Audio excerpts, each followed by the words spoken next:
place to get your 15 minutes of fame. Let me tell you, keeping it real, keeping it rude. It's through the eyes of Rue, keeping it real, keeping it rude. Rue and who? What's that you say? Keeping it real, keeping it rude. What's that? Hey, we are back with a brand new guest on rew-who. It is LyNN RoSeN. Yeah.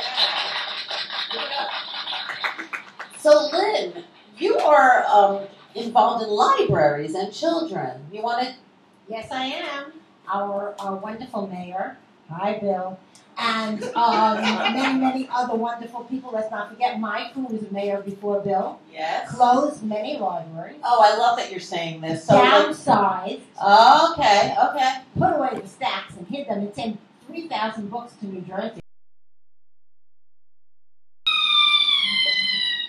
So citizens defending libraries and Lynn's kids and many other groups are fighting this. Good for you. Good for you. I only got into libraries when I was going to them with my children.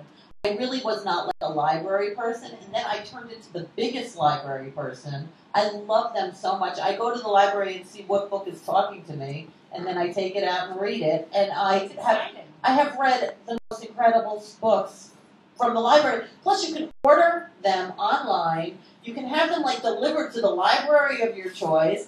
Pick them up and then drop them off. I mean, that's like I do that all the time. And if that isn't bad enough, school libraries are closing too. God, it's like first they take the art away, now they're taking the books away. When you close a library, you are closing the doorway of knowledge. So I had my students from PS 135 to Super School. And where is that? That's on Linden Boulevard between Schenectady and East 40th Street. And it's a wonderful school. My children are writing books. We wrote a book which Bill held in his hands when he swore to us not to close libraries. You lied. Oh my God, I love you! I love you! Yes, and the name of you heard it. The name of the book was What Our Libraries Mean to Us, and since then my children have written many books about libraries, and they accused him. And I just want to read one line. I don't have the book with me. Yes, what they wrote is, Dear Bill, may we call you Bill, we want to ask you, if your library was closed and Dante could not get books and he didn't have the money to get books, what would you do? And it's the same thing with libraries, with fracking and everything else. These politicians have no clue what they're doing to the He's a politician. So I hope, Mr. Green Party, that you are going to get yourself together, because I'm very upset with the politicians and what they're doing to children. To close a library in school is a terrible thing. How do you close a library? Exactly.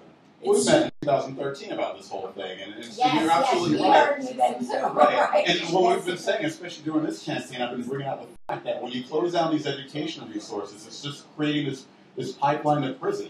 That if these children aren't getting the education they need, what's their future going to be? They either go to the military or they go into the prison. So what I've been doing is I've been going into schools and reopening libraries. And how do you do that? I walk into a school. Well, it happens to be that my school, I used to teach in my school. My principal told me the library was closed. I said to her, shame on you. Good for you. And she said that, well, you don't have the manpower to reopen the library. I said, well, excuse me. I walked in, got the door open. I said, here I am. I mean, but that took heavy-duty thinking. Well, I thought I had a master's degree. It should have been PhD. In his defense, that was the woman power to open the library. Yeah. Woo! I like you. I think I'll vote for you. There you go. Yeah. So, I just want to get this straight. Now, public schools are closing libraries. Well, I'm saying some public schools, it does depend on how the principals allocate money from their budgets. And he's smart. And out of their pockets. Right, exactly. And a lot of them prefer other things. Like my principal chose dance. Oh, well, at least that, because I was a music person in the schools and I got budget cutted out. Yeah, but nobody, there's so many retired teachers in this world. They should all get out there and open libraries. For I children. agree. There you go. You hear that? Yeah, exactly. And I can't understand how they can't do this. How they can't stop this fight. No, it doesn't make sense at all. So, so anyone can technically go in and open up a library? Well, what you have to do, really, I shouldn't say that. My principal got in touch with me, but technically, anybody who wants to kind of go onto the website of Lynn's Kids or to the website of Saving Souls and just leave a message, and I will get back to you. We'll be glad to put you in any school to help us. And that's in New York City. New York, Bronx, Brooklyn, all Any 5 borough. boroughs. Any borough, we're out there to help the kids. Lynn's kids is out there to help kids. We help all over the world. Now, what do you think about the reading stats that is going on in I am kids? sick of many things. First of all, what I'm sick of, you don't really want I want to know. I do, Okay. absolutely. We have an hour for this segment? No. You don't really want to get me started. I'll tell you what. She'll I think- speed read. Right. What I really, really think is wrong is I think that the Board of Education is taking the child out of the child. I And agree. they're not, why do we need these damn test Tests. scores? Am I allowed to say damn? Oh, it's too late. No, it's true. I mean, why do we need them? I work in school still to this day, and Monday I teach guitar, and the kids were all freaking out. They were like 2nd grade to 5th graders, and they were like, oh my gosh, we go on break next week, and then we have to come back and take the test.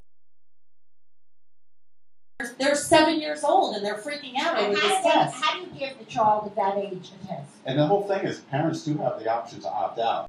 And not a lot of parents know that Well, they they have don't that power. know. Okay, And they that's don't why know. we're on the rew-who-nyc show Will today. the school That's right. allow them The to? school is It supposed does to fine. allow. They don't, Yeah. It doesn't go that easy. A lot Because of- they a lot get of the more money. principals- They get more money in the school if the scores are high. That's what they say. But then they also have a way to That's penalize the right. teachers if the scores are low. That's right. And the teachers are the ones that are being chastised today. Right. And anytime something goes wrong in a school, oh, blame the teacher. Right. Not like the teachers need resources. So the Yeah. school, like they can have the best teachers in the world, but if they're not getting the resource they need, like They're not books or getting, and whatever. that's another thing that Yeah. Lynn's Kids does. We bring in materials to schools. Getting $55 for Teacher's Choice, which in my day they got $270, Wow. is an insult to a teacher. Absolutely. And can be spent in 4 minutes. Exactly. Right. How do you do that? So wait. So do schools contact you to come into the classroom, or who Yes, they contacts can. you? Schools can contact me. Teachers or can individual contact you? teachers. Anybody can contact me. You can go to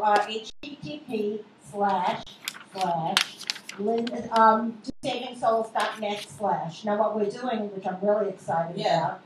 about, once a month we're taking shelter children. Oh, And I can't say which shelter, but it's a right.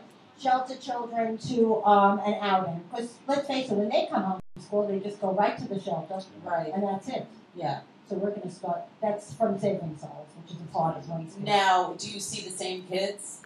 Because We're in the going to try shelter to it change rotates. it. Well, this is a transitional shelter, and it's it really changed my mind about the shelter system. I'm always thinking of the shelter system as a horror place. Oh no, I did arts and crafts in the shelters for moms and kids for a while, and it was wonderful. amazing. It was a small apartments, and from here they finally get their own apartment. So Yes. we're going to be doing taking them once a month on an outing. I'm going to be doing writing with them on Sundays. Oh, that's wonderful. Now, is it true they're taking cursive out of the curriculum? They Well, don't that's teach what it they anymore. say. That's what they say. Yeah. They don't In teach a lot it. of schools, yeah. It's disgusting. There are a lot of things. Because that they need don't to make teach time them. for Because I know teenagers now that they don't even know how to do their signature Right. because they never learned script, so they print. So they can't read the Constitution. They can't read or write a lot of things. Yeah. Well, It's that's like just it. The reading, if you can write it, you can read it. Right. yes, And that's Right. just the way I feel. Even it doesn't matter how my students write. We produced about 15 books, which I published for them. and how do you do your publishing? Like Through self-publishing. Cool. That's the way to do it. But when the kids Like see their indie. names in print, they feel so of great. course, it's The empowering. proceeds go to we have books for the veterans. I'm looking at my publicist, Teresa. Hi, Lord, is proceeds go to either the veterans. How do you dare get online with those stupid commercials from Wounded Warriors? I have to say this. Yes, tell me. And you tell me that you're giving them 54%. And what happens to all the other percent? I Right. don't need to see those commercials. They make me sick. Exactly. Right. That's why, do you know about Charity Navigator? Yes. I'm addicted to that. So tell us, what is that? Charity Navigator is a place you go to, you put in a particular charity, and you see how much their money actually goes to the cause, how much goes to administrative costs. Yes, And and what is it? Can you explain to me since you're going into Congress? Well, yeah, well, administrative costs. So I'm the founder of this organization, and I think I should get 85% of the money that comes in. Well, but that's what I'm saying. How Yeah. right is that? Exactly. It's Not right. horrible. it's not right. I mean, I have to say, as a musician, I've done many benefits, and I used to produce benefits, and I had to stop doing it because I don't even want to disclose the information that came my way through the charities I was helping. Right. Like horrible things, horrible. I was called by the police that someone at the charity was embezzling the money from the from the events we were doing. It was heartbreaking. That's why you should go to Charity Navigator first, see who's actually doing a good thing. Yeah, this commercial? Yeah, it's a commercial. Good. Yeah. There's so many people in need. That's why it's like a hands-on thing is so much better. I mean, doing things for a charity where you know it's getting done, that is a lot better than throwing money because the money doesn't usually get to the place. And that's why LyNN's Kids and Saving Souls, we're basically funding ourselves because what we do is when we produce the books for the children or whatever, they get out there and the money that comes in goes to causes. Now in a perfect world, what would be like from A to Z, the transition of something going on? Easily said. I think that the most important thing I would want to see all children. The program that I'm trying to institute with my publicist boyfriend is a sort of a program, Big Brother, Little Sister. Okay. And that would be of different religions because Good, I like that. My friend Hassan and my friend Mubarak from Morocco are not responsible for the World Trade Center. Thank you very much. Yes. If I'm black and you're white, that doesn't make me better than you. I mean, that's what I want to see. That to me is a goal from A to Z, from anything. Oh, I have chills from that. My first camp was given to me by a gentleman, Alok Kamara from Sierra Leone. It was LyNN's Kids Foundation of Sierra Leone because those children really are poor. It's not an Xbox society like we're used to. Right, yeah. It's a society where those kids are lucky if they have one meal a day. Right. So we opened the camp, we fed them, we read to them, and now Al is starting a program called Give a Book, Save a Life. And he's on to every program that he is. He will be in here in September. It's wonderful. Good for you. So where are you from? New York. Yeah. New York, New York. Yeah, and what made you become a teacher? Because teaching is a work of art. And I really believe that I wanted to help people. My mother was a teacher. I feel that it's giving back in the best way you can possibly do. And what kind of teacher were you? Library. There goes the brain power. Right.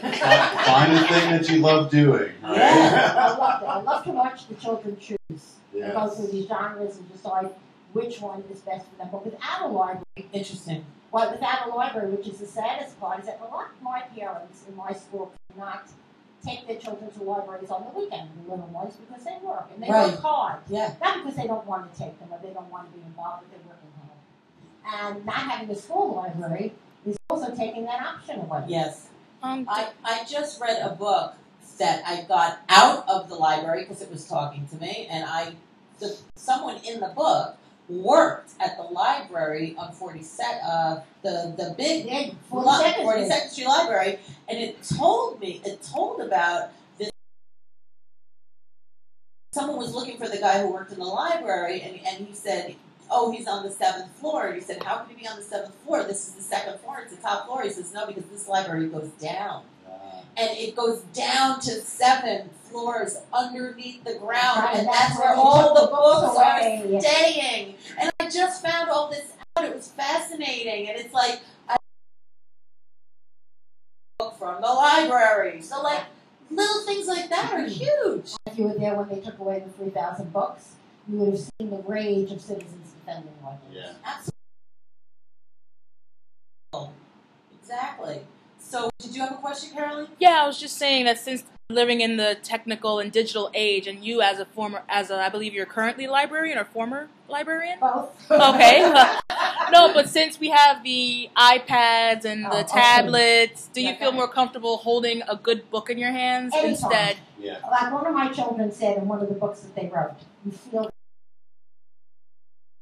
you don't feel text when you're. My favorite thing is, like, we live in Parksville, Brooklyn. My favorite thing is on the weekend, I'm walking around with my son, and we just look around, and people are just like, they have their books out, like they've read them or whatever, and just give them out to the public, and we just take them. And then, like, a few months later, you see someone else with their books out. So it's kind of like a free That's library. a wonderful area to go looking for books. Yeah, I have found books on the street many times, and I always think that they're left for me. I have, like, yeah, exactly. I have had so many books, like, changed my life from that I have found on the street. Like, I once found 5, and it was like those 5 books was like turned into like such an important part of my life. It's just Because crazy. books are an important part of They life. are. How do you take that away? It's terrible. But on another note, Okay. today does happen to be National Sourdough Bread Day. Yes. And I would love for you to take some sourdough bread. Let's have a slice. And it's an anniversary of sliced bread. Please help yourself. And we need we know that you're Saint Lynn. But this is to see that you're a little bit more human. Oh, no saint. That's what we like on rew-who. And we need to get a skeleton from your closet. Skeleton from my closet. Yeah. Oh! There it goes. That's a skeleton in your closet. Okay, so what about your son? No, she didn't say my son. She said Hassan. Hassan. Hassan's not a skeleton from my closet because he's not out of the closet yet. Oh. He's just a friend from overseas who runs a camp in Morocco. Okay. And I've always wanted to go to Morocco. she's going to pay for this. And we wrote many books together. And he's not my skeleton. My skeleton is, I'd say, from the past, would be not going for what I really believed in. Not going towards Sierra Leone, going there, staying there, and fighting there. Okay. And being with Alan. That's beautiful. So, like, what would you tell someone? Follow your dream. Yeah. Don't ever let I thought she was going to have something like she never returned a book or something like that. Oh, God, no. No, really? That's a good skill. Oh, you would kill us in high school. What we did to the library, which you made me. I have a skeleton. Oh, yeah? Yeah, I just remember when it snowed really bad. Oh, there There it goes. was a hill, and they would take library books and use them as like Oh, my sleds. Oh, my God. They did that at my high school. It just came back. I totally forgot about that until right now. Is she drawing you to like a really violent moment right now? They used to take library books. Yeah, right. Exactly. So the website is LynnKids. Oh, you can go to either linskids.org or you can go to savingsouls.net/. Thank you so much. And would you like to push a button?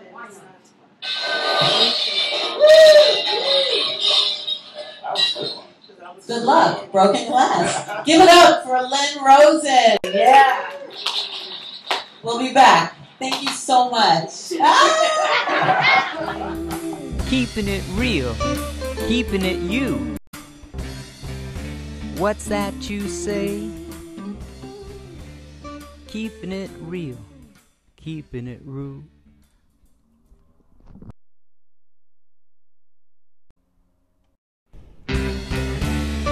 Rew and who? What's that you say? Rew and who? What's that you say? There's a quirky